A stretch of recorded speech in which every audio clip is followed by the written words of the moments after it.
윤석열 전 총장이 사실상 정치 행보를 시작한 이 상황에서 오늘 여당 대표가요, 그는 배신자다 직격탄을 날렸습니다. 오늘 송영길 대표의 목소리 바로 만나보겠습니다.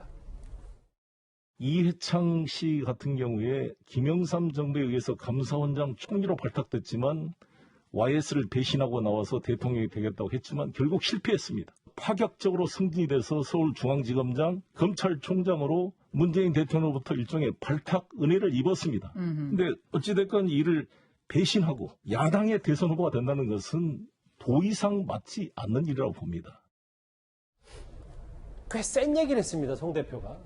문 대통령에게 은혜를 입었다면서 이를 배신하고 보수야당의 대선 후보가 되는 것은 더 이상 맞지 않는 일이다. 이도하 변호사님 어떻게 평가하십니까? 송영길 대표가 딴 때는 법조인 같이 얘기하면서 이때는 전혀 법조인 같지 않은 얘기를 하시더라고요. 뭐 불안전 판매 막 계약 해지 이런 얘기를 막 쓰시더니 여기선 전혀 법조인답지 않은 사고를 보여주시는데요.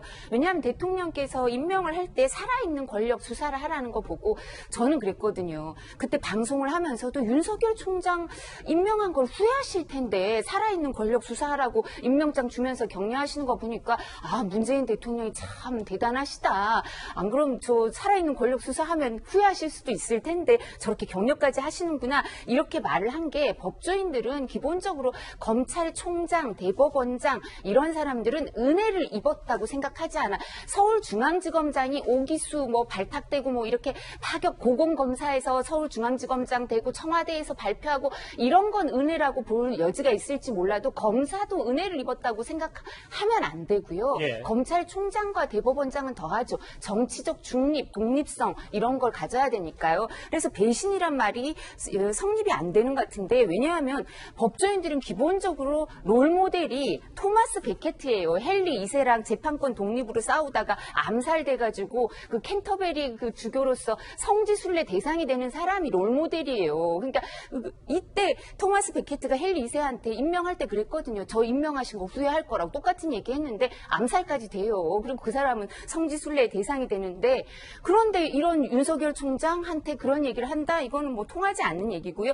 제임스 코미 FBI 국장이 최근 이런 얘기를 했죠. 인사권자인 대통령이 아니라 국가, 디파트 오브 저스티스에서 저스티스가 내가 충성해야 될 더 높은 충성심을 보여야 할 가치다. 정의요? 예, 네. 정의다. 이렇게 얘기를 했으니까 그 충성심은 인사권자인 대통령을 향한 게 아니고요. 국민이고요. 국가고요. 가치죠. 알겠습니다. 이도하 변호사님, 논평 중에 인용은 딱 한 번만 부탁드립니다. 예, 근데 제가 너무 많이 했어요. 그죠? 제가, 이건 법조인들끼리 하는 얘기여서 제가 알겠습니다. 잘못한 것 같아요. 예. 뭐 그렇다고 잘못하신 것까지는 아니에요. 너무 옛날 얘기는. 김경진 의원님의 이 네. 배신 얘기에 대해서 좀 하실 말씀이 있으십니까? 아니 이게 지금 송영길 대표가 집권 여당의 당대표 아닙니까? 예. 현재 국회의원 아닙니까? 저렇게 헌법 정신에 무지한 말씀을 하실 거라고 난 생각도 못했어요. 아하. 대통령이 공직에 임명을 하는 게 은혜입니까? 헌법 시스템을 집행을 하는 거 아니에요. 적재적소의 인물을 뽑아서 그 역할을 시키는 거 아니에요. 예. 그 역할을 부여하는 대통령도 은혜를 시혜를 베푸는 게 아니고 그 역할을 받는 사람도 시혜를 받는 게 은혜를 받는 게 아니에요. 우리는 국가와 국민 헌법을 위해서 충성하기 위해서 그 역할을 할 따름인데 대통령에게 은혜를 입었다라고 생각을 하시는 거는 솔직히 헌법에 대해서 뭘 생각하시고 우리 조선 왕조 시대를 생각하는 발언이 아닌가 싶어요 보면. 은혜라는 단어가. 그렇죠. 시혜가 될 수가 없어요.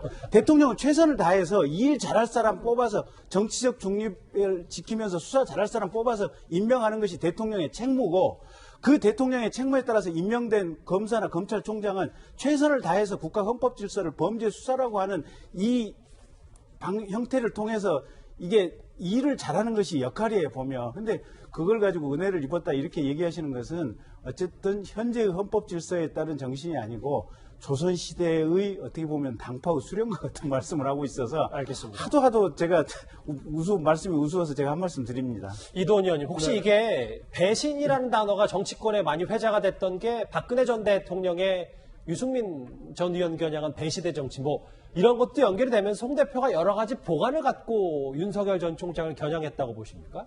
우리 이두하 의원님하고 이제 김경진 의원님은 법률가시니까 법적인 관점에서 보면 이제 은혜가 아닐 수도 있지만 그러니까 탄압받고 지방을 떠돌던 검사를 발탁해서 중앙지검장에 시키고 5개 수를 내려가지고 검찰총장에 시킨 거는 뭐 인간적으로 보고 그 정치적으로 보면 굉장히 그 은혜를 입은 거는 맞죠. 그걸 뭐 은혜가 아니라고 할 수는 없습니다. 그래서 문재인 대통령이나 친문들이 굉장히 배신감을 느끼고 윤 전 총장을 비판하는 심정도 어떻게 이해를 못 하겠습니까?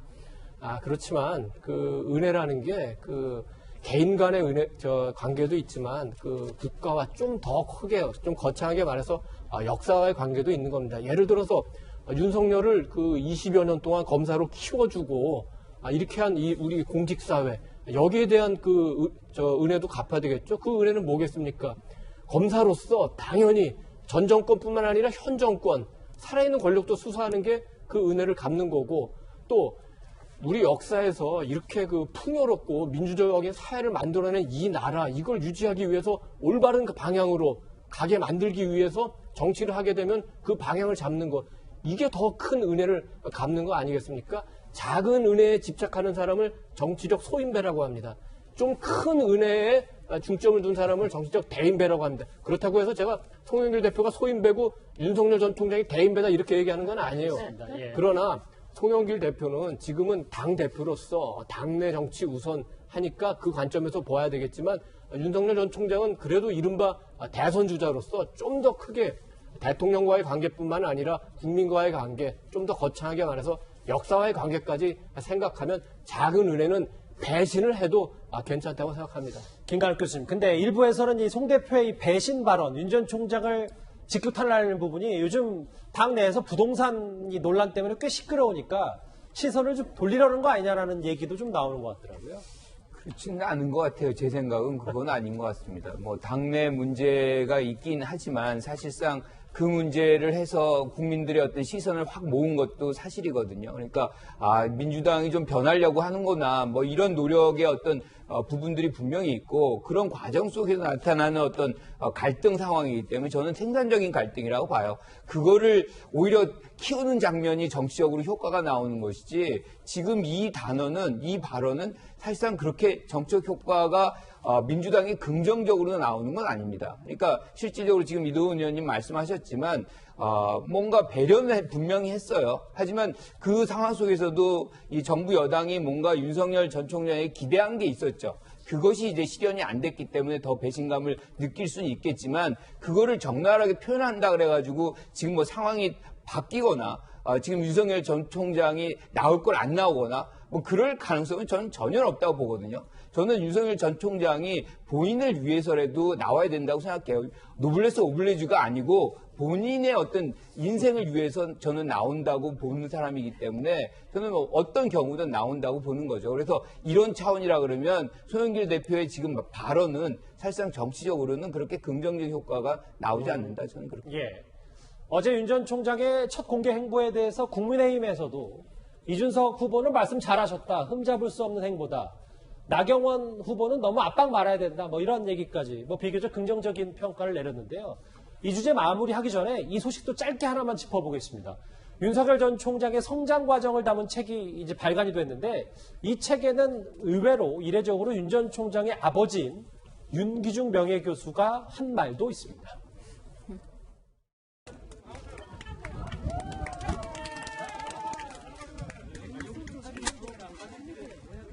투표장에 보통 고인분들과 많이 오시는데요. 오늘 부친분과 함께 오신 이유가 있을까요? 보시다시피 아버님께서 기력이 정같지 않습니다. 아버지가 아들에 대해서 얘기한 건 처음 공개되는 것 같아서, 물론 뭐 칭찬은 당연히 하겠죠. 어려서부터 옳지 않은 일을 한 적이 없다. 변명 한마디 하는 법이 없었다. 다음 화면을 좀 볼게요. 예. 대통령이 아니라 대통령 할아버지라도 잘못한 짓이 없으면 무서울 것이 없다. 아버지가 아들을 뭐 여러 가지로 평가를 좀 했습니다. 근데 우선 이 책을 쓴 그 저자가 누군지를 좀 알아야 되는데, 그 김창룡 전 이제 국무총리, 정운찬 국무총리 당시 이제 국무실장도 하셨죠.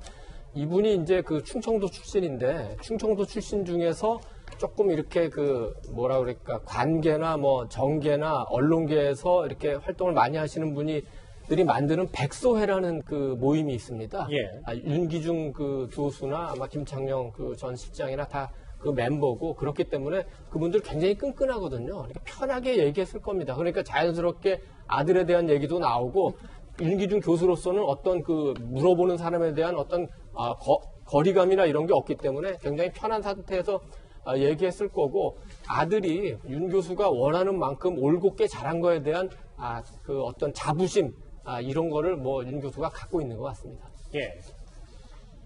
아버지가 본 윤 전 총장 얘기와 지금 화면에 나오는 거는 최근 윤 전 총장 지지율이 다시 상승했다라는 화면까지 만나봤는데 저 여론조사 결과는 어제 사실상 첫 공개행보 전에 이루어진 여론조사 결과입니다. 윤 전 총장이 35%가 나왔다. 이 얘기 하나하나 윤 전 총장 관련 이슈들 만나봤습니다.